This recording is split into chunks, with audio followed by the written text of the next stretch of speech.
friends, welcome back to my YouTube channel SV Technovite Physics. Students, आज हमारा topic है behaviour of a conductor in electric field. मतलब कि अगर किसी कंडक्टर को हम इलेक्ट्रिक फील्ड में ले आते हैं तो फिर वो कंडक्टर कैसे बिहेव करता है। ठीक है स्टूडेंट्स, अगर किसी कंडक्टर को हम इलेक्ट्रिक फील्ड में रख देते हैं तो फिर वो कंडक्टर कैसे बिहेव करता है, उसका बिहेवियर कैसा होता है। तो हमारा जो फर्स्ट पॉइंट है वो है net electric field inside a conductor is always zero.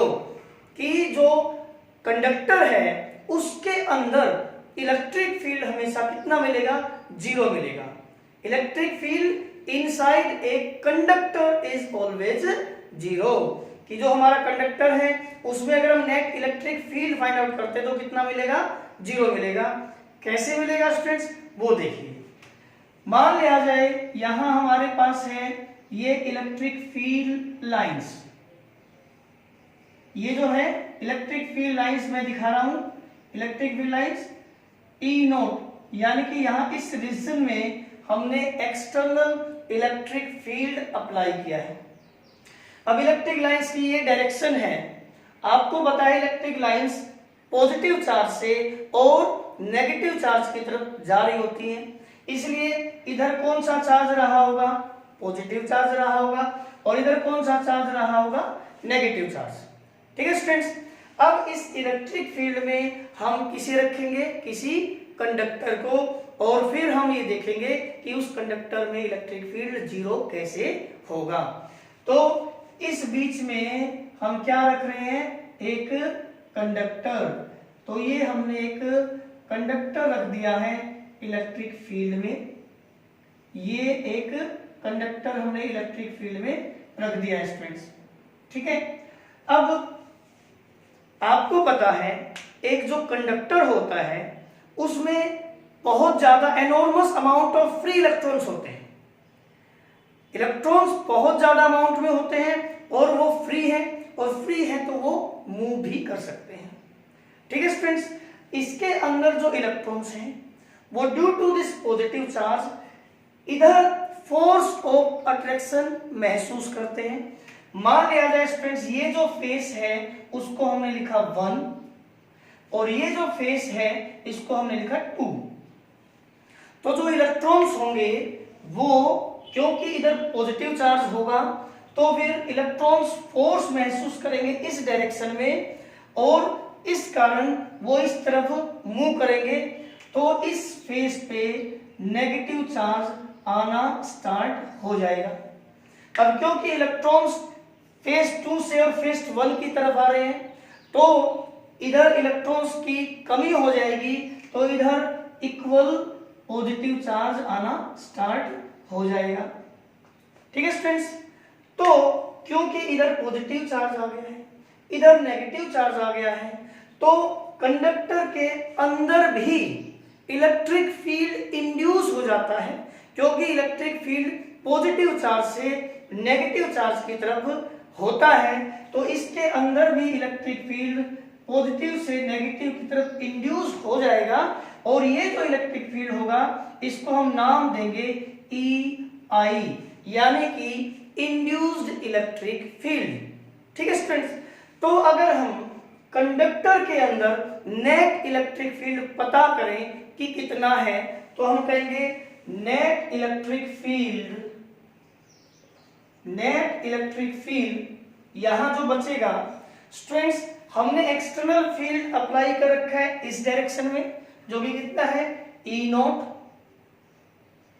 और कंडक्टर के जो अंदर इलेक्ट्रिक फील्ड इंड्यूस हुआ है वो क्या है, इस डायरेक्शन में, जो कि एक्सटर्नल इलेक्ट्रिक फील्ड से अपोजिट डायरेक्शन में है। अब क्योंकि ये वेक्टर क्वांटिटी है तो नेट इलेक्ट्रिक फील्ड क्या होगा, एक्सटर्नल इलेक्ट्रिक फील्ड अगर एक्सटर्नल इलेक्ट्रिक फील्ड की डायरेक्शन ये है और इंड्यूस्ड इलेक्ट्रिक फील्ड की डायरेक्शन उससे अपोजिट है, तो नेट इलेक्ट्रिक फील्ड हुआ E not minus EI।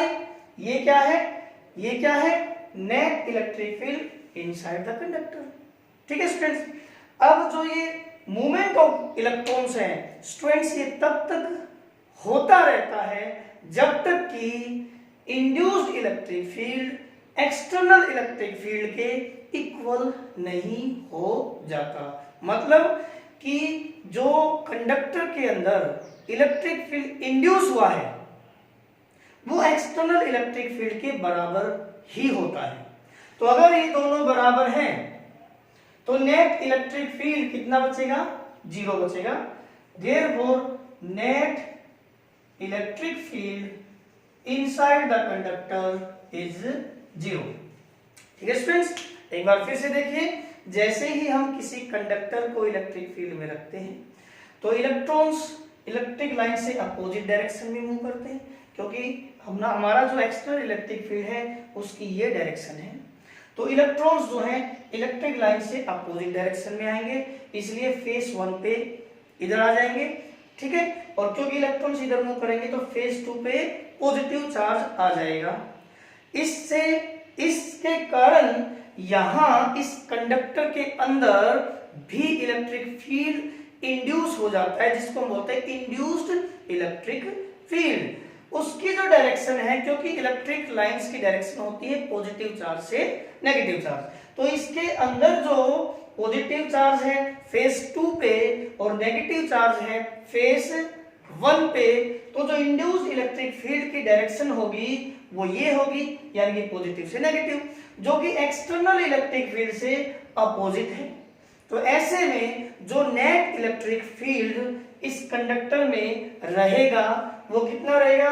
External जो इलेक्ट्रिक फील्ड हमने अप्लाई कर रखा था माइनस इंड्यूस्ड इलेक्ट्रिक फील्ड, क्योंकि इसकी अपोजिट डायरेक्शन है। अब हमने बताया कि जो ये चार्ज की इलेक्ट्रॉन्स की मूवमेंट है वो तब तक रहती है जब तक कि ये इंड्यूस्ड इलेक्ट्रिक फील्ड है एक्सटर्नल इलेक्ट्रिक फील्ड के बराबर नहीं हो जाता। मतलब कहने का ये है कि induced electric field external electric field के बराबर होता है। ऐसे में अगर ये दोनों बराबर है तो फिर क्योंकि इक्वल है और अपोजिट है, माइनस साइन है, तो नेट इलेक्ट्रिक फील्ड क्या बचेगा? 0 बचेगा।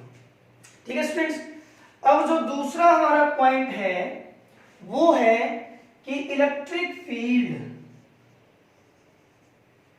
Just outside the surface of a conductor is always perpendicular to the surface।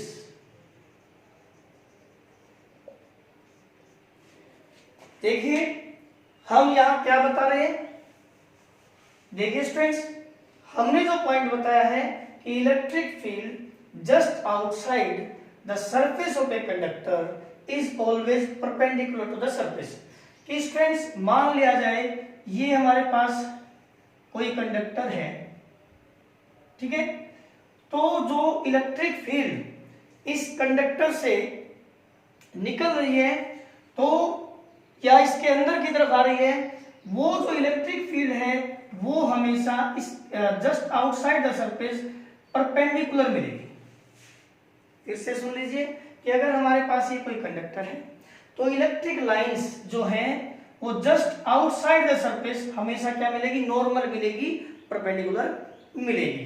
ठीक है, इसके लिए देखिए कि नॉर्मल क्यों होती है।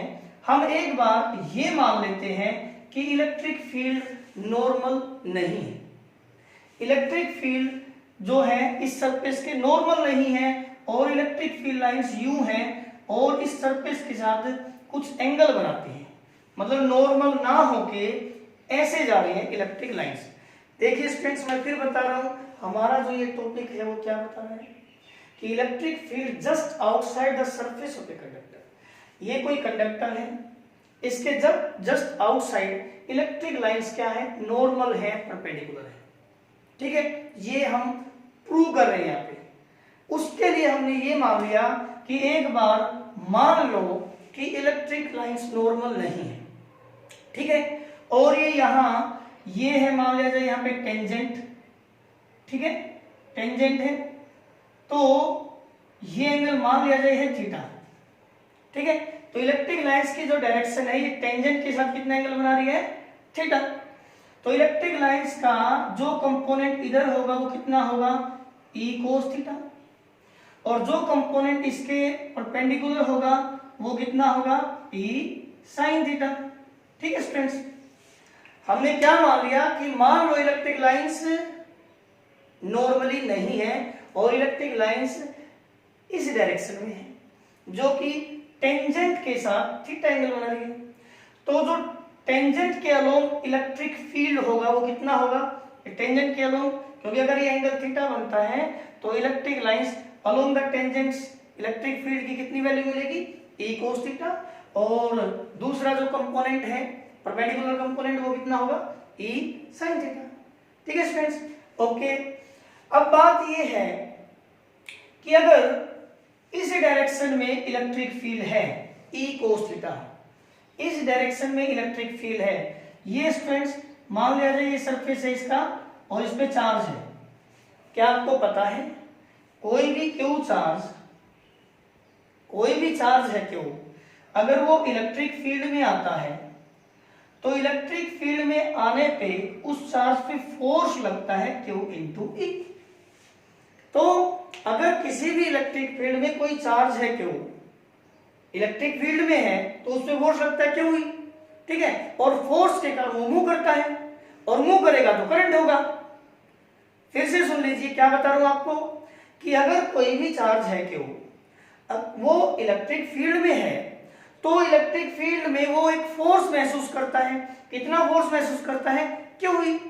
और अगर वो फोर्स महसूस करेगा तो फिर वो मूव करेगा, और अगर चार्ज मूव करता है, फ्लो करता है, तो फ्लो ऑफ चार्ज को हम क्या नाम देते हैं, करंट। तो देखिए अगर इस डायरेक्शन में इलेक्ट्रिक फील्ड है ई कोस थीटा, जो इलेक्ट्रिक फील्ड का अगर इधर कंपोनेंट हुआ तो इधर इलेक्ट्रिक फील्ड तो है ना ई कोस थीटा, और अगर इधर इलेक्ट्रिक फील्ड है तो यहां जो चार्ज है उस पे ये इलेक्ट्रिक फील्ड फोर्स लगाएगा, और फोर्स लगाएगा तो चार्ज को यूं मूव कराएगा। यहां चार्ज होगा उसको यूं मूव कराएगा, यहां चार्ज होगा उसको यूं मूव कराएगा, यहां जो चार्ज होगा उसको यूं मूव कराएगा। मतलब क्या है कि ये जो ई कोस थीटा कंपोनेंट है इलेक्ट्रिक फील्ड का, वो चार्ज को सरफेस पे क्या करवाएगा, मूव करवाएगा, फोर्स लगाएगा और मूव करेगा। अगर चार्ज मूव करता है तो यहाँ करंट आएगा, यानी कि सरफेस पे हम करंट महसूस करेंगे। ठीक है, सरफेस पे हमें करंट महसूस होगा। अगर हम टच करेंगे तो हमें कोई झटका महसूस होना चाहिए। ठीक है, लेकिन ऐसा नहीं होता है, मतलब सरफेस पे कोई करंट नहीं होता है। ठीक है स्टूडेंट्स, सरफेस पे अगर कोई करंट नहीं होता है तो चार्ज फ्लो नहीं करता है, चार्ज फ्लो नहीं करता है तो चार्ज पे कोई फोर्स नहीं है, और चार्ज पे कोई फोर्स नहीं है तो फिर इस डायरेक्शन में कोई इलेक्ट्रिक फील्ड भी नहीं है। तो अगर इस डायरेक्शन में इलेक्ट्रिक फील्ड नहीं है तो फिर क्या है, परपेंडिकुलर डायरेक्शन में। समझ में आ गई बात ये? इसलिए इलेक्ट्रिक फील्ड क्या है, always always perpendicular to the surface of the conductor. ठीक है स्टूडेंट्स, अब देखिए जो हमारा नेक्स्ट पॉइंट है वो है कि net charge inside a conductor is always zero.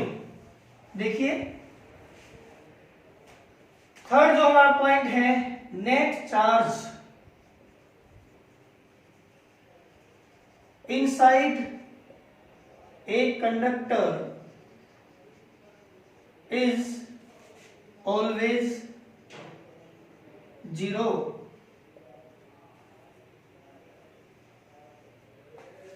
एक कंडक्टर के अंदर जो चार्ज होता है वो जीरो होता है, यानी कि कंडक्टर के अंदर चार्ज नहीं होता है। तो फिर अगर हम कंडक्टर को चार्ज देते भी हैं तो फिर वो कहाँ जाता है, वो हमेशा उसके सरफेस पे आता है। ध्यान दो स्टूडेंट्स, क्या बता रहा हूँ, ये जो है इसी में मैं ये पॉइंट ये भी जोड़ सकता हूँ, जैसे कि यहाँ पढ़ा है ना कि net charge inside a conductor is always zero, या फिर हम ये भी कह सकते हैं कि और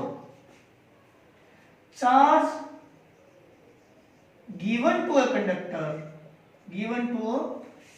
कंडक्टर, अगर हम किसी कंडक्टर को चार्ज देते हैं तो क्या होगा, always resides on its surface, वो क्या होगा, इसके सरफेस पे आ जाएगा।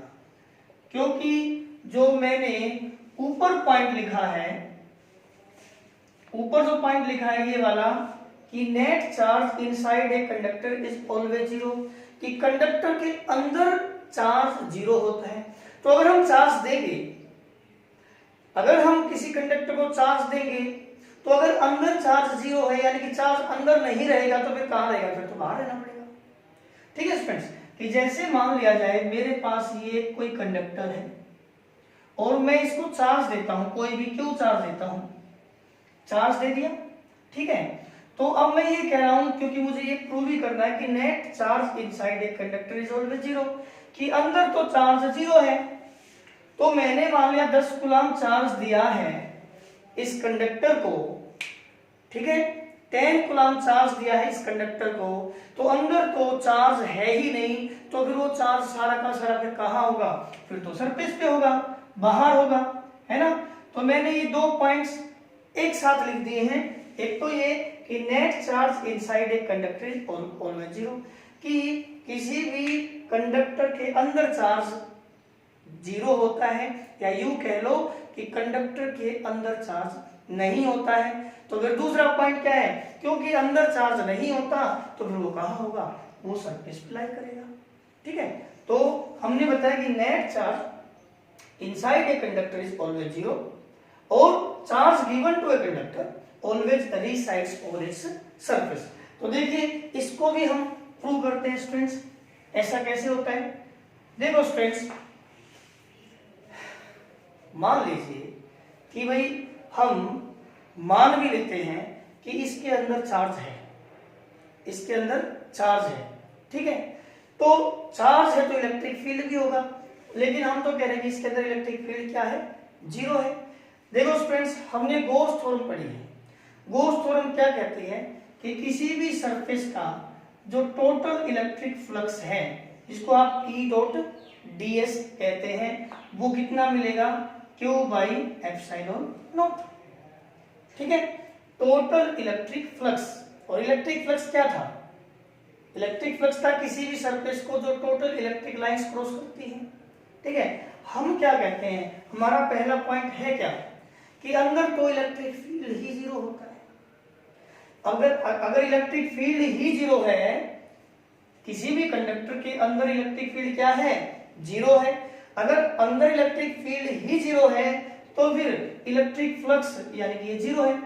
गॉस थ्योरम ने बताया था कि टोटल इलेक्ट्रिक फ्लक्स है ना through a closed surface is 1 by epsilon not times the total charge. ये पढ़ा था हमने, यानी कि E dot ds is equal to Q by epsilon not.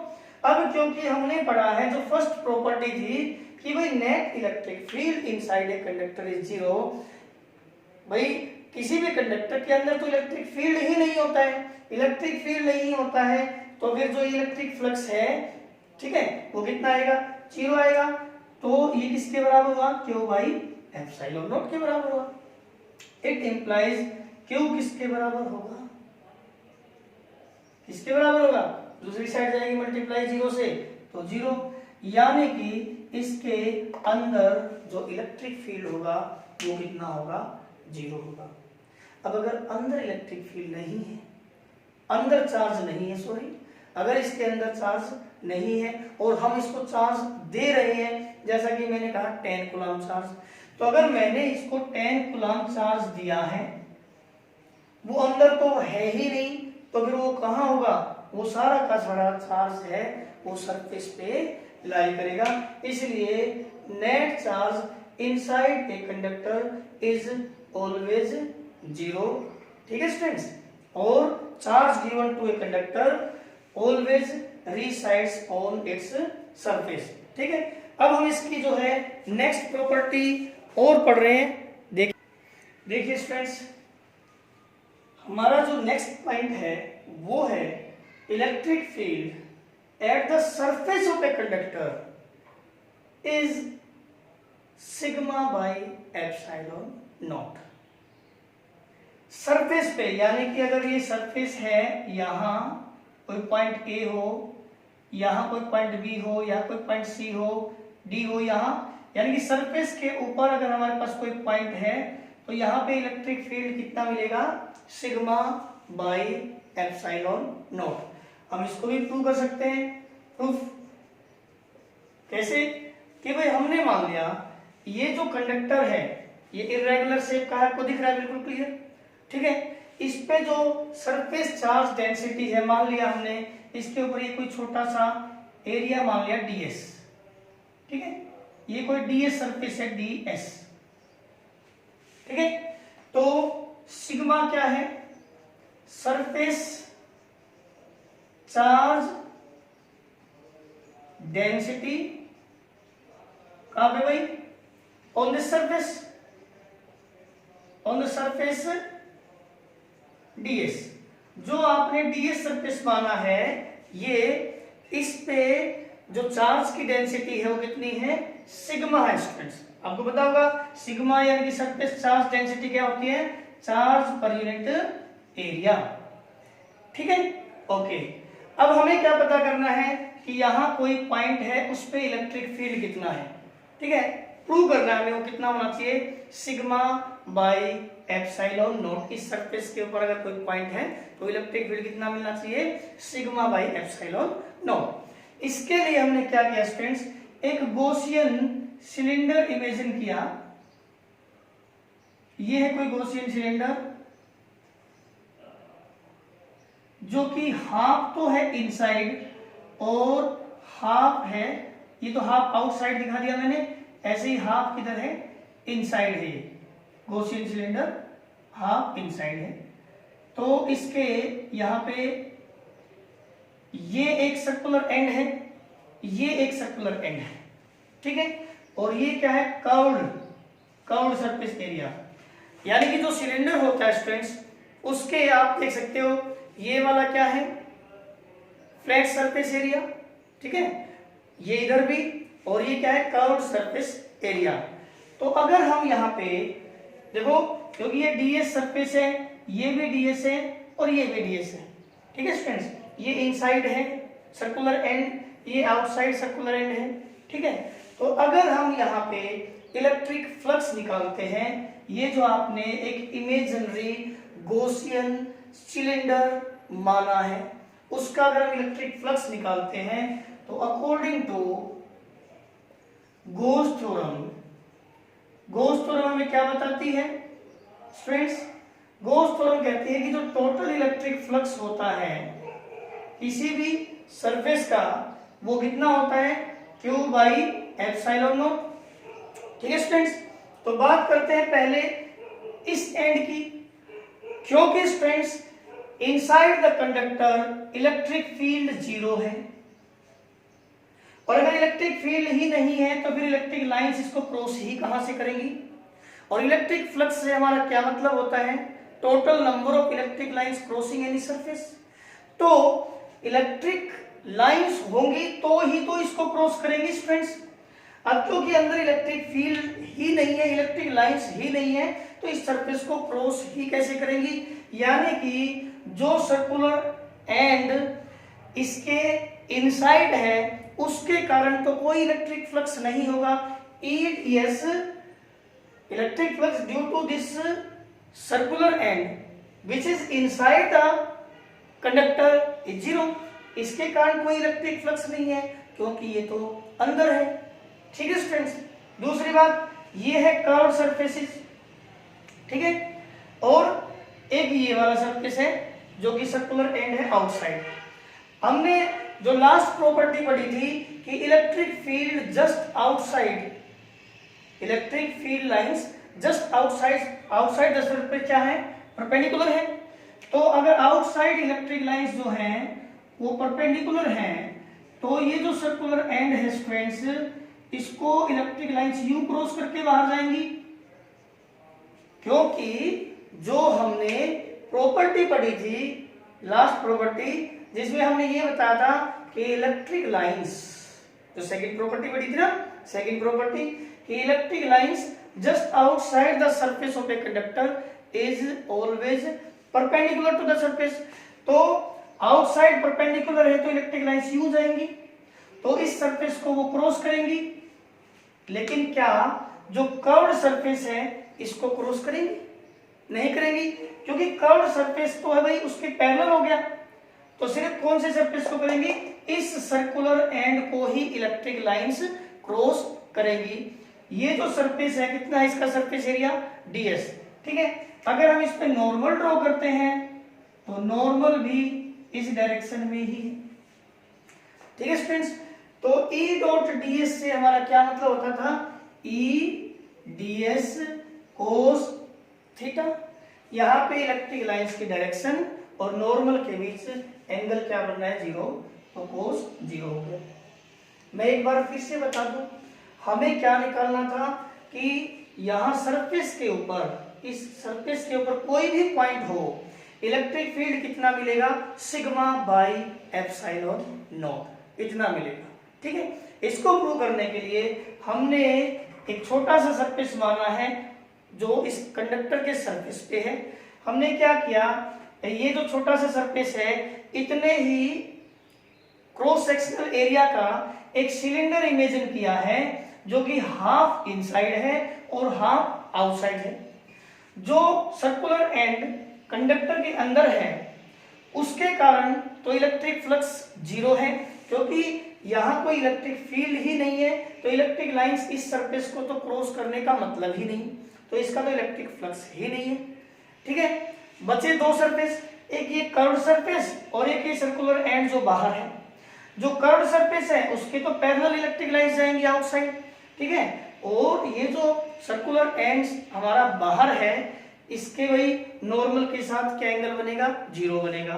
ठीक है, तो ये जो इलेक्ट्रिक फ्लक्स है ना स्टूडेंट्स, वो सिर्फ इसका है। कौन से सर्कुलर एंड का है? जो आउटसाइड है। ठीक है, तो एंगल क्या बनना है? 0। और आपने पढ़ा है कि सिग्मा क्या होता है? क्यू बाई ए, या क्यू किसके बराबर होता है? क्यू किसके बराबर होता है? सिग्मा इंटू ए, जहां पे ए क्या है? एरिया। यहाँ पे इसका एरिया, सरफेस एरिया क्या है? ds। तो क्या मैं क्यू की जगह लिख दूं sigma into ds upon epsilon not. ठीक है, सरफेस चार्ज डेंसिटी होती है चार्ज पर यूनिट एरिया। तो चार्ज किसके बराबर होता है? सिग्मा इंटू ए, जहां पे ए क्या है? सरफेस एरिया, और हमने यहाँ सरफेस एरिया क्या माना है? ds। ठीक है, तो हमने चार्ज की जगह रख दिया सिग्मा ds। ठीक है, cos 0 की वैल्यू 1 होती है, तो E ds is equal to sigma ds by epsilon not. ds से ds कैंसिल, तो इलेक्ट्रिक फील्ड कितना आ गया? Sigma by epsilon not. ठीक है स्टूडेंट्स, नेक्स्ट पॉइंट है हमारे पास, क्या है? देखिए, नेक्स्ट जो हमारा पॉइंट है वो है कि inside a conductor potential is equal at every point inside it. देखो क्या है,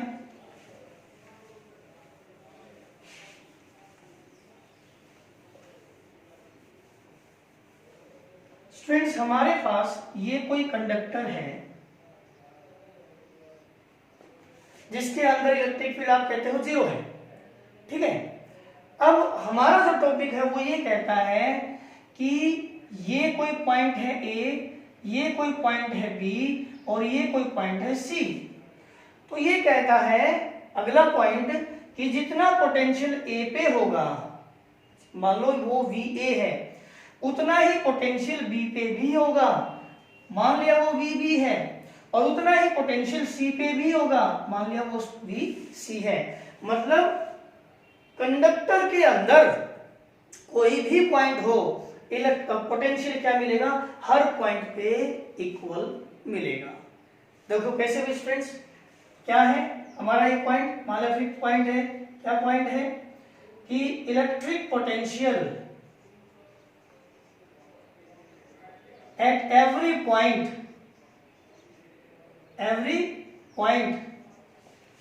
inside the conductor,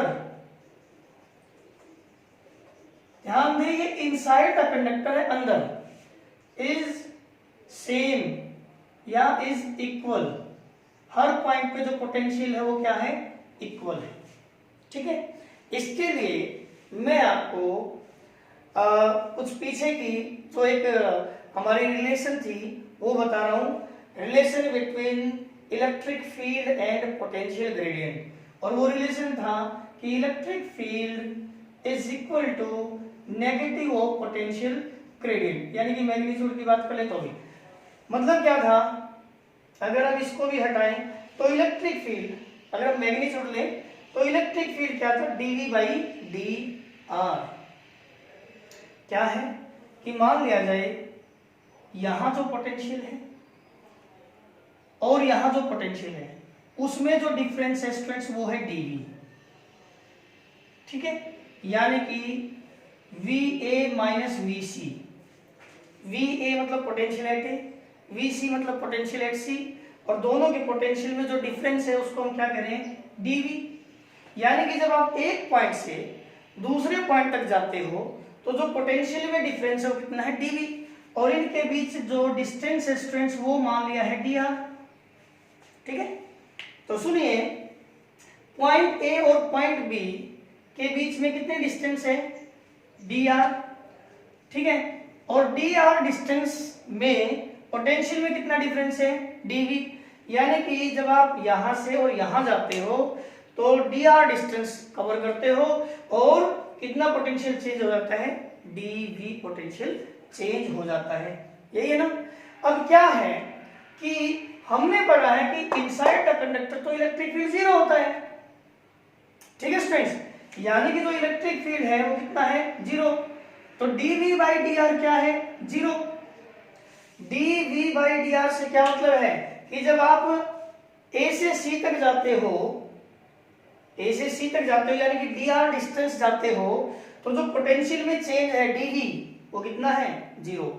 समझ रहे हो आप कि जब आप A से C तक जाते हो तो आप dr डिस्टेंस कवर करते हो, इतनी डिस्टेंस जब आप कवर करते हो तो पोटेंशियल में चेंज कितना आ रहा है, जीरो। यानी कि एक पॉइंट से दूसरे पॉइंट तक जब आप जाते हो तो जो पोटेंशियल में चेंज है वो कितना है, जीरो है।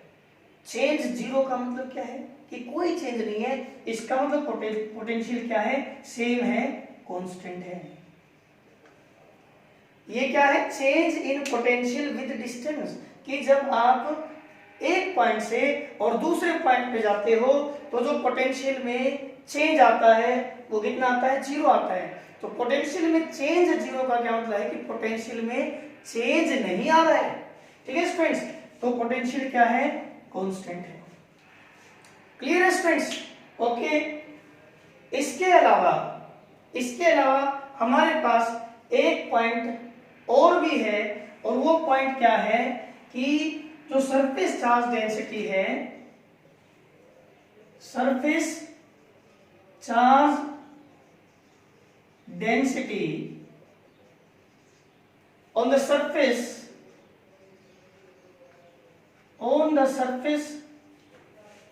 of a conductor may be different मतलब कि सरफेस के ऊपर जो चार्ज की डेंसिटी है ना वो अलग अलग भी हो सकती है, वो डिपेंड करेगी उसकी शेप पे। देखो स्टूडेंट्स, मैं एक शेप दे रहा हूं, ये हमारे पास इस शेप की कोई कंडक्टर है, यू मान लो। ठीक है, ये कोनिकल एंड है, ये वाला जो एंड है वो कोनिकल एंड है, और या यूं कह लेंगे पॉइंटेड एंड है। ठीक है, तो अगर आपने इसको चार्ज दिया है तो ये जो पॉइंटेड एंड है ना स्टूडेंट्स, तो यहाँ पे तो चार्ज की जो डेंसिटी होगी ना वो ज्यादा होगी, और ये जिसका रेडियस ऑफ कर्वेचर ज्यादा होगा यहां चार्ज की डेंसिटी कम होगी। क्या बता रहा हूं, surface charge density on the surface of a conductor में भी डिफरेंट हो सकती है। देखो, अगर रेगुलर शेप का है, मान लिया भाई ये रेगुलर शेप है, बिल्कुल स्फीयर है, अगर आपने मान लिया स्फीयर है पूरा का पूरा, तो अगर आप इसको तो चार्ज दोगे तो वो तो वही यूनिफॉर्मली डिस्ट्रीब्यूट होगा और इसके पूरे सरफेस पे चार्ज की डेंसिटी बराबर रहेगी। अगर ये क्या है, यूनिफॉर्म शेप का है, ठीक है, यूनिफॉर्म शेप का है मतलब radius of curvature her point पे सेम है, तो इसको अगर आप चार्ज देते हो तो वो क्या होगा, वो चार्ज यूनिफॉर्मली डिस्ट्रीब्यूट होगा और हर एक पॉइंट पे सरफेस चार्ज डेंसिटी इक्वल मिलेगी। लेकिन अगर वो शेप क्या है, इरेगुलर है, ठीक है, तो जो पॉइंटेड एंड होगा या जो कोनिकल एंड होगा उस पे तो चार्ज की डेंसिटी, यानी कि जैसे यहां जो चार्ज होगा वो ज्यादा मिलेगा आपको, ठीक है, और जहां रेडियस ऑफ कर्वेचर ज्यादा है वहां चार्ज की डेंसिटी कम होगी। ठीक है स्टूडेंट्स, तो ये हमने पढ़ा है behaviour of a conductor in electric field. बहुत डीप में जाके आपको सारे जो पॉइंट्स हैं वो एक्सप्लेन किए हैं। कई बुक्स में ये एक्सप्लेनेशन आपको नहीं मिलने वाली है। ठीक है स्टूडेंट्स, तो आपको क्या करना है, आपको ये जो पॉइंट्स हैं इनको अच्छे से समझना है, ठीक है, फिर नोटबुक में नोट करना है। ठीक है स्टूडेंट्स, जब तक हम नेक्स्ट वीडियो लेके आए तब तक इसको अच्छे से आप लर्न कर लीजिए।